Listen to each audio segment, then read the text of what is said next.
ठीक है जी। तो ये हमारे पास वर्डप्रेस की वेबसाइट है, आई एम रिकी कमिंग्स। और ये आप एक्सप्लोर भी कर सकते हैं अपने क्लाइंट की वेबसाइट के बारे में ज़्यादा जानने के बारे में।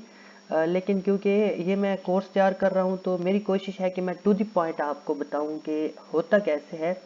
आप वेबसाइट के बारे में जितना ज़्यादा एक्सप्लोर करेंगे उतना ज़्यादा कीवर्ड्स आइडियाज़ आपके पास आएंगे, उतने जल्दी से आप कीवर्ड्स फाइंड कर सकेंगे। कीवर्ड एक दफ़ा आपको मिल गए फिर आपने उसको वैलिडेट करना होता है, चेक करना होता है कि ये कीवर्ड हमारी वेबसाइट के लिए ठीक है या नहीं है। वो मैंने आपको पूरा तरीका बताया था और वो पार्ट है प्री एसईओ का। एसईओ अब हमने एसईओ प्री एसईओ कर ली। अब हमने एसईओ की इम्प्लीमेंटेशन करनी है, यह है दूसरा स्टेप। तो इस एसईओ की इम्प्लीमेंटेशन करने के लिए हमने वेबसाइट के बैक एंड पे जाना है। ये तो फ्रंट एंड है, इसको फ्रंट एंड बोलते हैं। जो हमें यूज़र्स को या विजिटर्स को सामने नज़र आ रही होती हैं ये फ़ोटोज़, टेक्स्ट और कंटेंट वगैरह सारा। लेकिन इसके बैक एंड पे क्या है, उस पे जाने के लिए हमें क्या करना होता है, तो वेबसाइट में लॉगिन करना होता है। और बैकएंड जाने के लिए लॉगिन्स कहाँ से मिलती हैं हमें, हम सिंपली ये जो यूआरएल है इसके आगे लिखते हैं /admin ADMIN।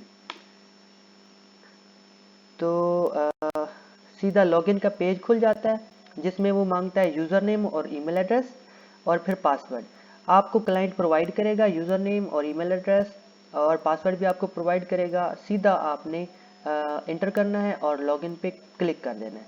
जैसे आप लॉगिन पे क्लिक करेंगे तो ये URL WP एडमिन में चला जाएगा, WP एडमिन, और यहाँ पे लिखा हुआ आ जाएगा डैशबोर्ड। डैशबोर्ड जैसे गाड़ी की डैशबोर्ड होती है, उसपे सारे टूल्स लगे होते हैं, साइड साइड पे पैनल लगा होता है, सारी चीज़ें होती हैं।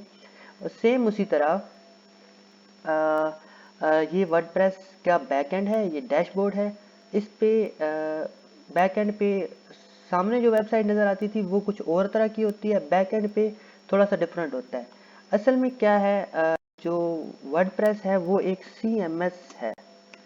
CMS है कंटेंट मैनेजमेंट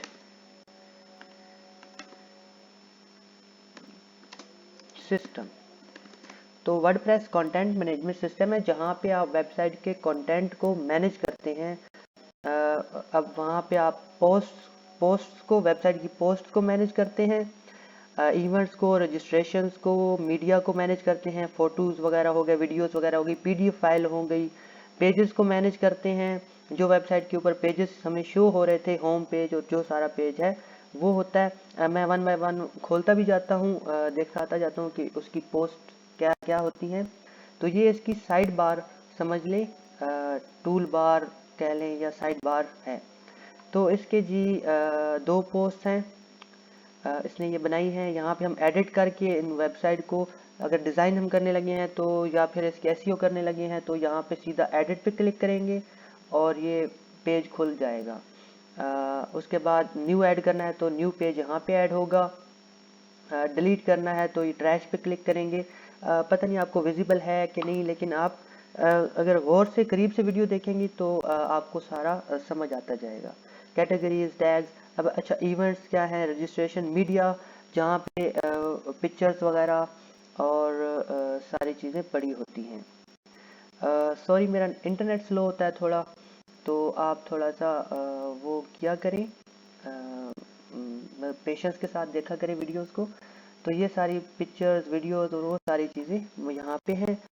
इसी तरह पेजेस हैं तो यहाँ पे हमें होम पेज मिलेगा, सारा कॉन्टैक्ट अस का पेज है, ये डोनेट का पेज है, इवेंट्स का, होम पेज का। अच्छा, यहाँ पे आपको एलिमेंटोर सबके साथ नज़र आ रहा होगा। तो ये एक एलिमेंटोर एक पेज बिल्डर होता है। जो वर्डप्रेस डिज़ाइन करते हैं तो उनको पता होगा कि एलिमेंटोर क्या है। तो फिलहाल हम एसईओ कर रहे हैं तो हमें डिज़ाइनिंग वगैरह के बारे में इतना ख्याल हमें हमारा ये कंसर्न नहीं है। ठीक है। तो अब नेक्स्ट पेज, यहाँ पे टेस्टिमोनियल, कमेंट्स, डोनेशंस, और ये प्रोडक्ट्स, एनालिटिक्स, मार्केटिंग और एलिमेंटोरी वही पेज बिल्डर है।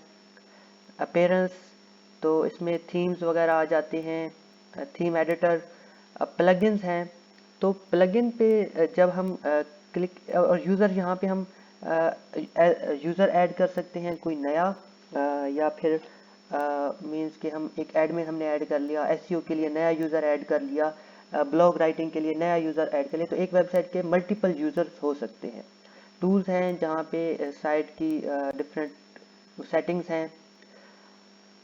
फिर उसके बाद हमने अब देखना है कि ये तो हमारा थोड़ा शॉर्ट सा इंट्रोडक्शन हो गया। और डैशबोर्ड है, डैशबोर्ड पे आपको क्या नज़र आता है वर्डप्रेस के बारे में, जो आप लेटेस्ट अपडेट्स कर रहे होते हैं या न्यूज़ वर्डप्रेस की तरफ से आ रही होती है वो यहाँ पे होती हैं।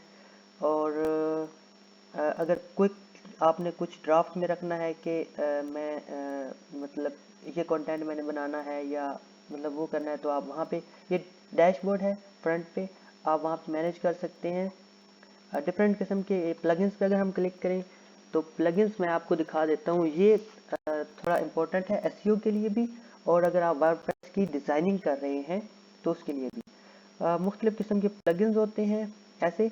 अच्छा, आपको दूर से अब यहाँ पे लग रहा होगा कि वेबसाइट पता नहीं ये सारा लिखा हुआ है, क्या लिखा हुआ है, तो ये कैसे, लेकिन जब सेम आप जैसे अगर कंप्यूटर के फोल्डर होते हैं, ऐसे समझ लें ये कंप्यूटर के फोल्डर हैं, फाइलें हैं, और ये थोड़ी सी सेटिंग्स हैं सॉफ्टवेयर।